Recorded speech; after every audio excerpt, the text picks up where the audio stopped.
carbon dioxide 81%, then methane 11%, nitrous oxide 6%, and fluorinated gases is the 3%. Okay, CFCs are 3%. So these are all greenhouse gases which traps the solar heat and raise the temperature of the earth to normal so that life can exist. Green house phenomena एक limit में हो तो वो beneficial है अर्थ पे, उसी की वजह से लाइफ है, क्योंकि इतना टेम्परेचर है कि जिंदा रह सकते हैं। अगर कम ज़्यादा ड्रॉप हो जाए टेम्परेचर या फिर इंक्रीज हो जाए टेम्परेचर तो क्या हो जाएगा, it will be very we can not survive in that temperature. Okay, so nitrous oxide, methane, fluorinated gases, and carbon dioxide. These are all your greenhouse gases. Okay, now we'll come to next question. Find the incorrect statement.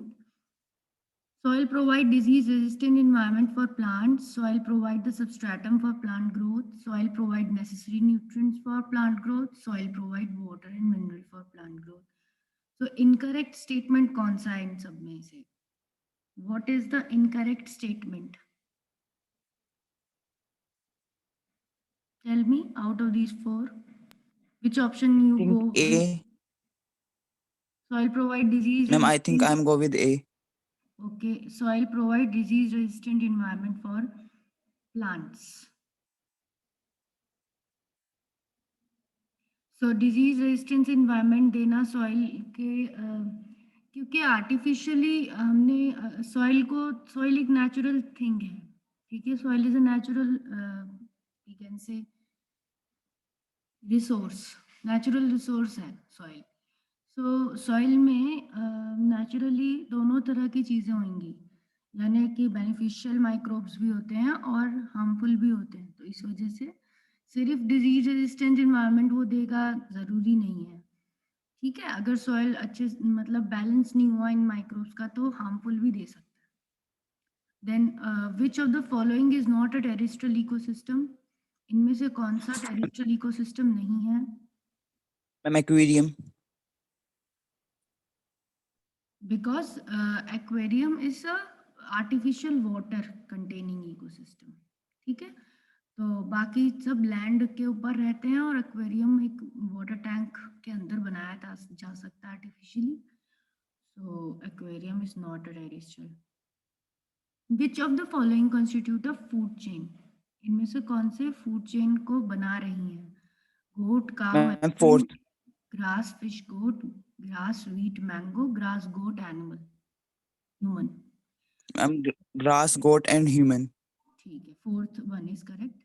Now which of the following constitute the fourth trophic level? इनमें से कौन से fourth trophic level पे आते हैं? सोच के बताओ। Fourth Ma'am, trophic top level carnivorous. Fourth पे कौन से आएंगे? Ma'am, top carnivorous. Top carnivores. Flow of energy is unidirectional, it means, अब किसी और को ट्राई करने दो, है ना दक्ष, अब कोई let anyone else try, other students try to answer this. Flow of energy is unidirectional, it means, इसका क्या मीनिंग है इन चारों में से? फ्लो ऑफ एनर्जी यूनिडायरेक्शनल होती है, what does it mean? Energy passes to the higher trophic level, does not come back to lower trophic levels. None of these. The energy of autotroph reaches back to the solar input. The energy always flow from east to west direction. कौन सा correct होगा चारों option में से? Anyone can answer? Very simple it is. Ma'am, may I? No one else want to answer? Ma'am, may I? Yes. Ma'am, first, energy which passes to the higher trophic level cannot come back to the lower trophic level. Yes. So this will be the correct answer. But इसमें तो चारों option ऐसे थे ही कि बहुत simple था। None of these था। एक तीसरा ऑप्शन था कि energy of autotroph reaches back to solar input, तो बहुत कॉमन सेंस की बात है कि ऑटोट्रॉफ एनर्जी वापस सूरज में तो देंगे नहीं, ये स्टेटमेंट भी गलत थी। और fourth, energy always flow from east to west, east to west का क्या वो बनता है हिसाब, ये भी गलत था। तो सभी में से कोई भी बच्चा इसका आंसर दे सकता था। So why haven't and other students have tried? दूसरे बच्चे क्यों नहीं ट्राई कर रहे? प्रिया, आप भी अपने आप को अनम्यूट करके आंसर्स बता सकते हो। ऋषा, ज्वल,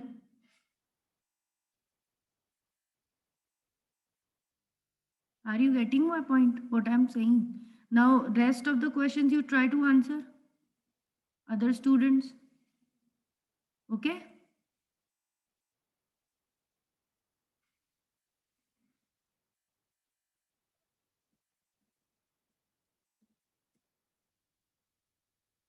The maximum concentration of chemicals get accumulated in maximum concentration chemicals की कौन से लेवल पे जाके ज़्यादा होगी?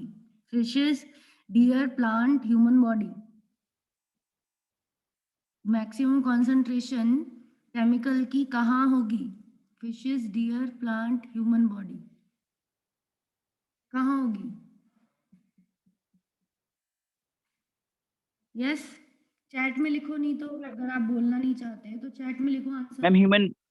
मैम 8 का ह्यूमन बॉडी। ह्यूमन बॉडी में होगी। Good, well tried. So human body में इसीलिए होगी क्योंकि we are at the top of the consumers because we can eat herbs also, vegetarian and non-vegetarian. So therefore, if we are eating fish, if we are eating any animal also, we can get higher concentration of chemicals in our body. So human body will be the answer. DDT a pesticide is? DDT एक pesticide है, उसकी कौन क्या इन चारों में से उसकी full form क्या है? डाइफिनाइल डाइक्लोरो ट्राइक्लोरोइथेन, डाइफिनाइल डाइक्लोरो ट्राइक्लोरोइथेन और डाइफिनाइल ट्राइक्लोरोइथेन या डाइक्लोरो डाइफिनाइल ट्राइक्लोरोइथेन, कौन सी होगी इसमें? इथाइन और फिनाइल क्लोराइन के पोजीशन पे इसमें अलग है, चेंज है। किसको पता है इसकी full form? Who knows? Correct one. इन चारों में से क्या होगी? कौन सी वाली करेक्ट है?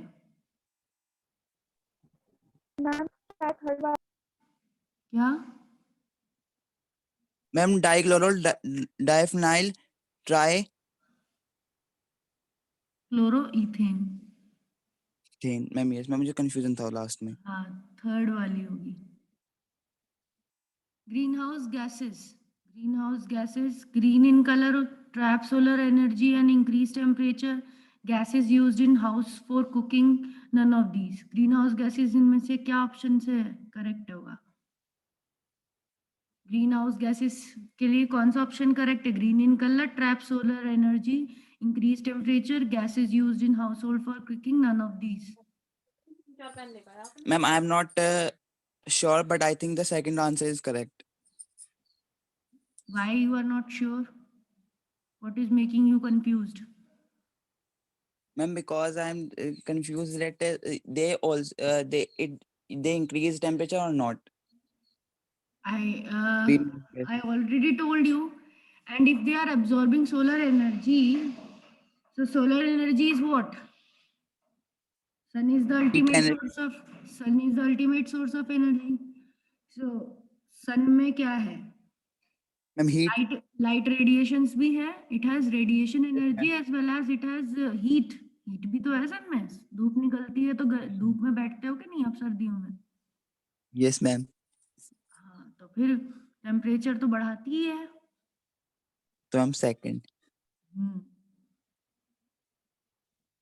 तो ये gases, green house gases solar energy को पकड़ती हैं, इनके मॉलिक्यूल्स हीट अप होते हैं, इसी वजह से एनवायरनमेंट में हीट रहती है. ठीक है, यहाँ पे जो आपका आप देख सकते हो सबमिट करने के बाद एक question, this is required question, शायद हमने ये भरा नहीं है. Nitrous oxide is a greenhouse gas. It is partially true, partially false. False है ट्रू? बताओ. मैम ये ट्रू है. ट्रू है. ठीक है.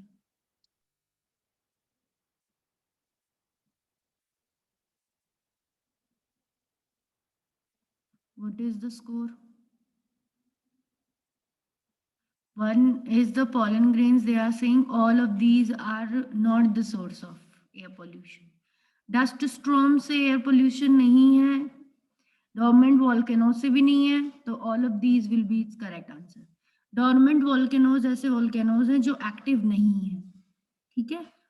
pollen grains और dust storm, ये क्या है? It will get settled down after the storm has stopped. And pollen grains भी क्या होते हैं?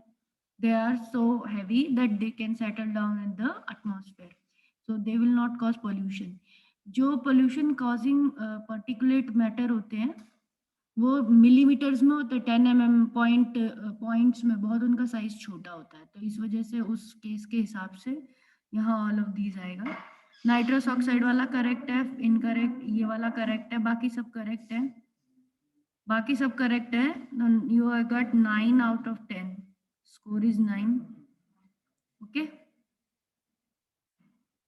क्लियर.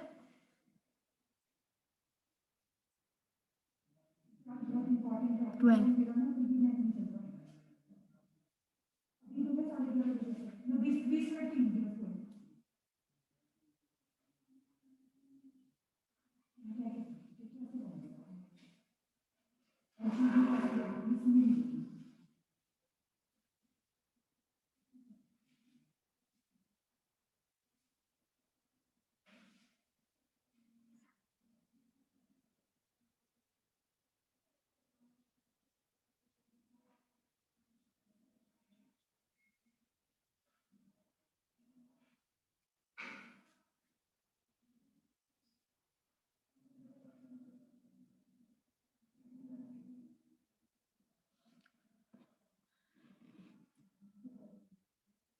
इसमें से हॉटस्पॉट ऑन हो जाएगा क्या?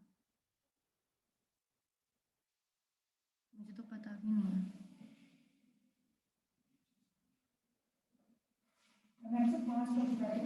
देखो आप.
You can unmute yourself and try to give me your doubt.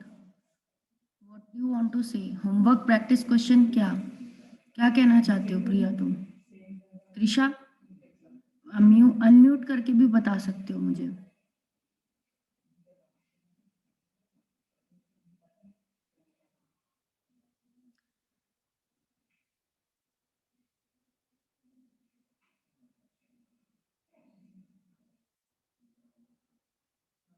I want you to practice another MCQ also, but it is taking time. दीक्षा में भी बहुत सारे MCQs हैं, so that I want to show you, but it's not opening right now.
Ma'am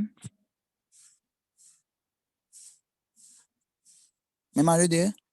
yes, ma'am मुझे एक query थी। बताओ। Ma'am जो क्रॉप फील्ड्स होते हैं उन्हें आर्टिफिशियल इकोसिस्टम क्यों कंसीडर करते हैं? एक्वायर्ड ट्रेट्स होते हैं, उन्हें हम आर्टिफिशियल कंसिडर इसलिए करते हैं because they are in a means they are in us because we have practiced them.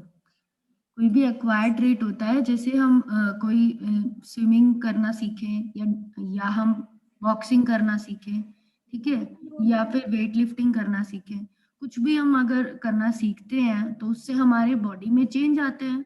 अगर हम कुछ स्पोर्ट इवेंट करते हैं तो हमारी मसल्स मोर डेवलप हो जाती हैं, तो वो हमारी जेनेटिक्स में नहीं था पर वो हमने डेवलप किया, तो that is therefore called acquired. ठीक है।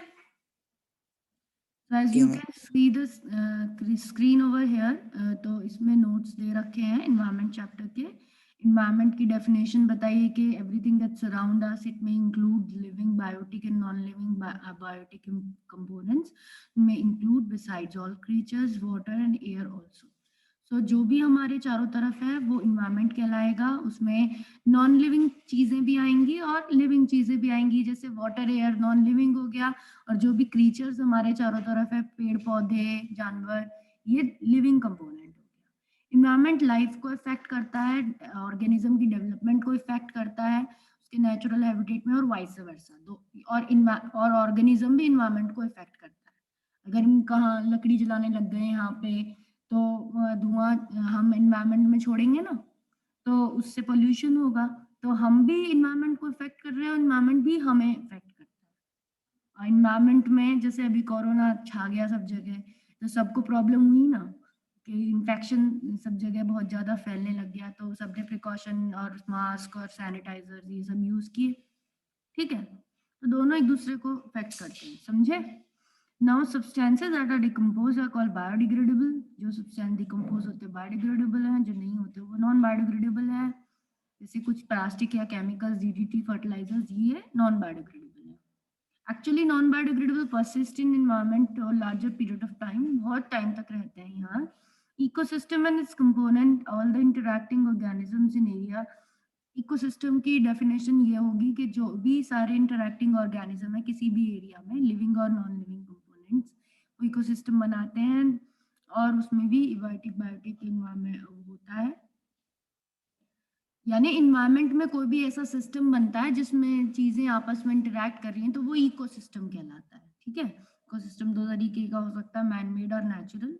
मैन मेड जैसे कि किसी का क्रॉप लैंड हो, फार्म हो, किसी का खेत हो, एक्वेरियम यानी कि पानी का एक्वेरियम किसी के घर हो या कहीं पे हो, तो वो मैन मेड इकोसिस्टम है, उसमें मछलियां हैं, उसमें एक्वेटिक एनिमल्स हैं।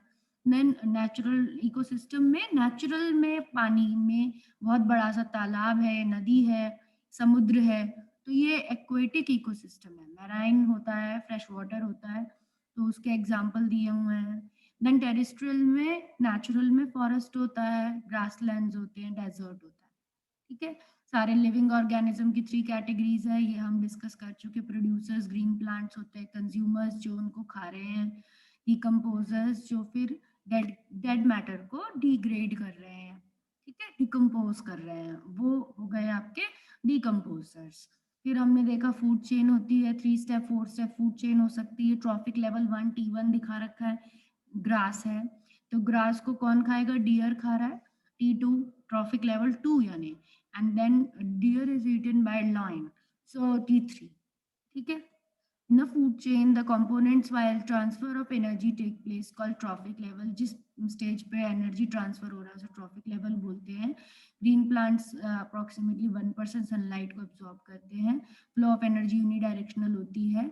There is a gradual decrease in, जैसे जैसे ऊपर जाते हैं 10% ही एनर्जी ऊपर जाती है, तो एनर्जी ऊपर जाते जाते कम होती जाती है. यहाँ ट्राइंगल बना के एनर्जी फ्लो दिखा रखा है, और दिखा रखा है कि कैसे 1000 से 100 हुई, 100 से 10, 10 से 1 जूल एनर्जी ऊपर तक पहुंची टर्शरी कंज्यूमर्स तक. ठीक है, 90% रेस्पिरेटरी लॉस में हीट लॉस में वेस्ट हो रही है. फिर अगर बायोलॉजिकल मैग्निफिकेशन का आप डायग्राम देखोगे तो वो भी यहाँ फ्लो चार्ट में दिखा रखा है आपको कि ग्रास में 10 ppm में पार्ट्स पर मिलियंस में क्या है, आपकी डीडीटी है. ग्रास में कम अमाउंट में डीडीटी है, बट जैसे उस ग्रास को डियर ने खाया तो डियर का क्या हो गया, डियर का ये है कि उसमें 200 ppm आ गया, और फिर जब लायन ने डियर को खाया उसमें 5000 ppm आ गया. तो जैसे जैसे ट्रॉफिक लेवल्स बढ़ते जाते हैं आगे, वैसे उसके डीडीटी का अमाउंट आगे बढ़ता रहता है नेक्स्ट स्टेप में. This is biological magnification. Naturally the food chain and food chain जहाँ इंटरैक्ट होती है, इंटरकनेक्ट हो जाती है, वो फूड वेब बन जाता है. Loss of energy her step पे ट्रॉफिक लेवल पे बहुत ज्यादा होता है, बहुत कम एनर्जी ऊपर रह जाती है. There are generally big populations at lower trophic levels of an ecosystem. For example, the population of producers is higher than that of consumer carnivore line population. Environmental problems आ गई.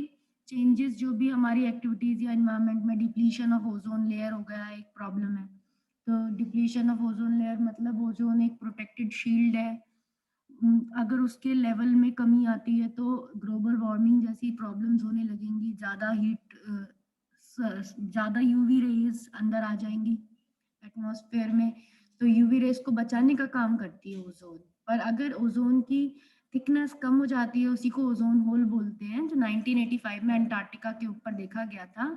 फिर रीजन क्या था ozone depletion का? Excessive use of CFC, synthetic inert chemical है CFC, freons उसका example है, जो refrigerants और फायर एक्सटिंग्विशर्स में यूज होते हैं. Single chlorine atom 1 lakh ozone molecules को खत्म करता है. तो क्लोरोफ्लोरोकार्बन में बहुत क्लोरीन एटम्स होते हैं, समझ रहे हो?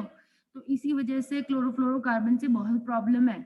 तो मॉन्ट्रियल प्रोटोकॉल किया, क्योटो प्रोटोकॉल किया गया साइन 1986 लेवल तक. सीएफसी के उतने लेवल तक ही फ्रीज करना है, और एग्रीमेंट किया गया बहुत कंट्रीज के बीच में. गार्बेज डिस्पोजल्स के क्या क्या मेथड हैं? तो ओपन डंपिंग, मतलब एक सिलेक्टेड जगह पर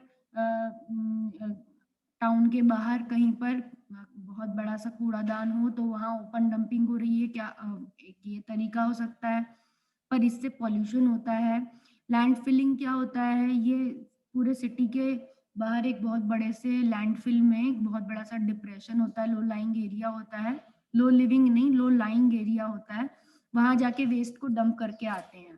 कंपोस्टिंग, कुछ इस तरह का वेस्ट जो कंपोस्ट बनाया जा सकता है. उस ऑर्गेनिक वेस्ट को एक कंपोस्ट पिट में 2x1x1 का कंपोस्ट पिट बनाकर उसमें भर दिया जाए बायोडिग्रेडेबल वेस्ट को, और पतली सी लेयर बीच बीच में डाल दी जाए मिट्टी की. तो मिट्टी में जितने भी माइक्रोब्स हैं वो अच्छे से उस किचन वेस्ट को, बायोडिग्रेडेबल वेस्ट को क्या कर सकते हैं, 2-3 महीने के अंदर कंपोस्ट में बदल सकते हैं, जो कि एक ऑर्गेनिक मैन्योर के रूप में काम आ जाएगा. Then fourth point garbage management का रीसाइक्लिंग है, कि आप ऐसी चीज़ों को अलग से रखो जो रीसाइकल हो सकती हैं, जैसे कि कांच की चीज़ें, मेटल की चीज़ें. ठीक है, तो रीसाइक्लिंग करना, रीयूज वेरी सिंपल, एक कन्वेंशनल टेक्निक. रीयूज बहुत सिंपल टेक्निक है जिससे आइटम को अगेन एंड अगेन यूज किया जाता है सेम पर्पस के लिए. जैसे कि पेपर है, तो आप पेपर को यूज कर चुके हो तो भी उससे एनवलप बन सकता है. अगर A4 साइज पेपर है तो एक तरफ उस पर प्रिंट है, एक तरफ नहीं है, तो दूसरी तरफ से उसको एनवलप बना लो. तो इस तरीके से आपका रीयूज हो जाता है.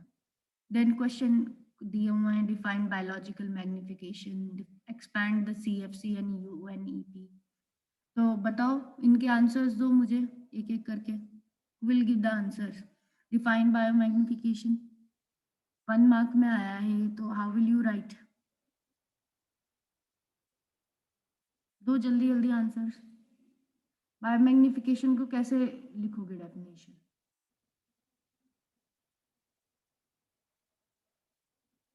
Other students, you can also give me answers.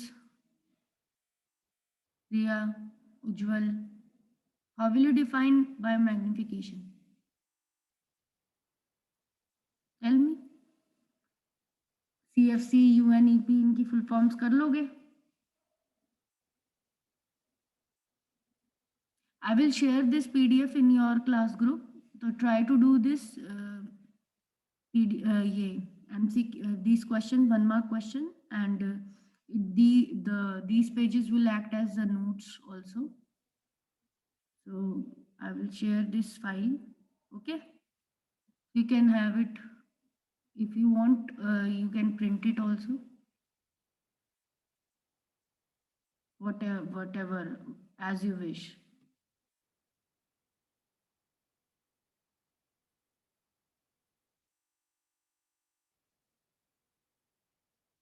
Okay,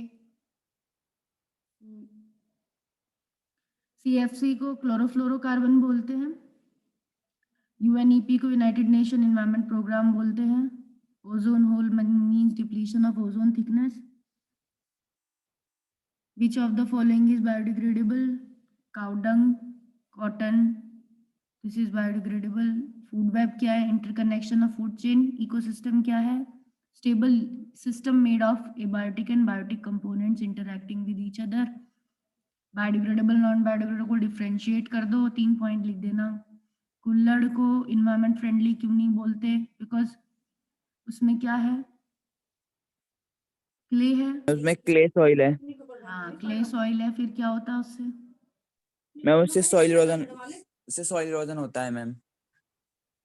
erosion, soil erosion होता है उससे।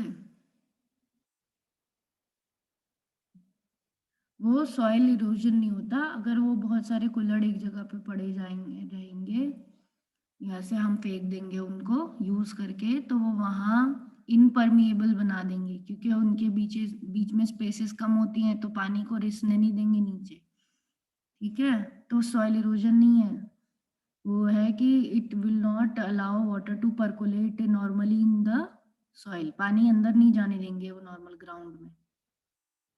ठीक है, therefore they are not so good. I have a query. Yes, tell मी।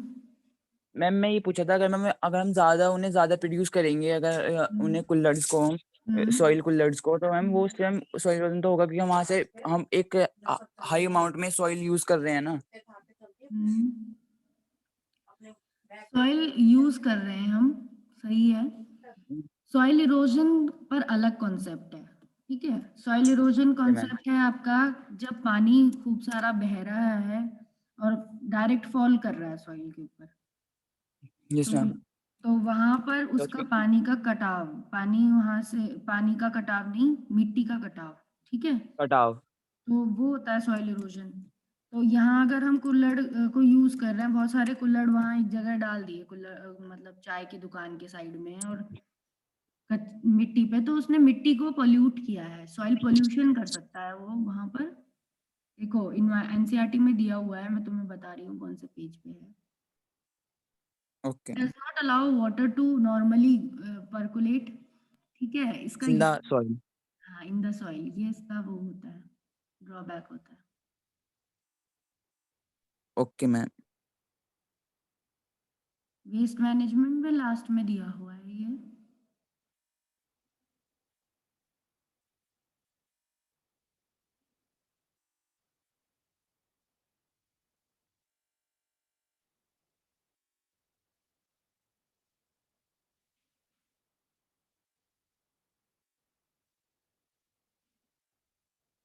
देख रहे हो, डिस्पोजेबल कप्स, कुल्लर्स, यहाँ दिया हुआ है, देख रहे हो तुम इसे?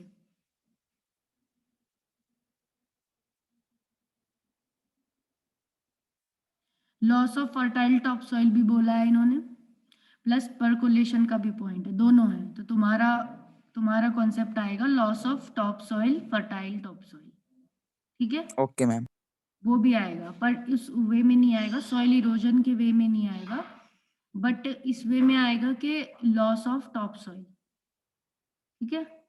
तो a large okay ma'am. would result in the loss of fertile top soil, and if they continuously are thrown at one place, then they can also cause less percolation of water. दोनों point आएंगे, loss of top fertile soil and that one. Now give any two ways in which non-biodegradable 11th question, how can we help in reducing the problem of waste disposal? Give any two methods. तो अभी हमने 5 method देखे, landfill, composting, तो आप इनमें से कोई से भी 2 मेथड्स दे सकते हो. ओपन डंपिंग, ठीक है, reuse, recycle. What is the role of decomposers? Decomposers का क्या रोल है?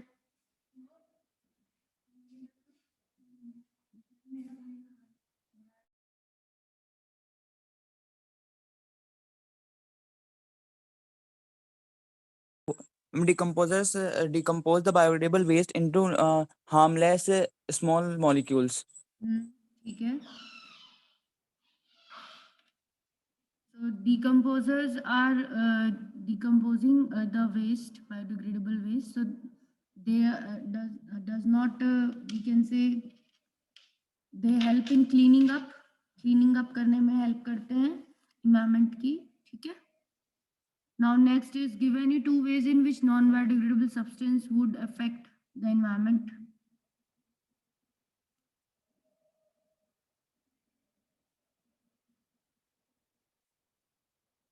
ठीक है, Ma'am, they accumulate.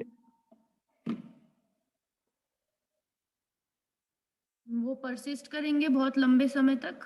एक तो ये हो जाएगा उसका negative point. What will happen if we all kill? What are the trophic level? Give example of food chain, state the different trophic levels. ये भी सिंपल है. Trophic level are the steps of food chain. कोई भी food chain बनाना, उसकी different trophic level बनाना है. T1, T2, T3 इसी वाले में दिया है पीडीएफ में, ठीक है? Study the food chain. Give one which of the two consumer, hawk or frog, will get more available energy. बताओ, हॉक या फ्रॉग में से किसको ज्यादा एनर्जी मिलेगी? 16th question. Ma'am, frog. Frog को. क्यों? मैम बिकॉज मैम क्योंकि अगर हम 10% लॉ लगाएंगे एनर्जी वाला, तो मैम फ्रॉग क्योंकि 2 लेवल की ही एनर्जी कंज्यूम कर पा रहा है, लेकिन जो हॉक है वो 3 लेवल के बाद कंज्यूम कर रहा है, तो उसे कम एनर्जी मिलेगी. Very good.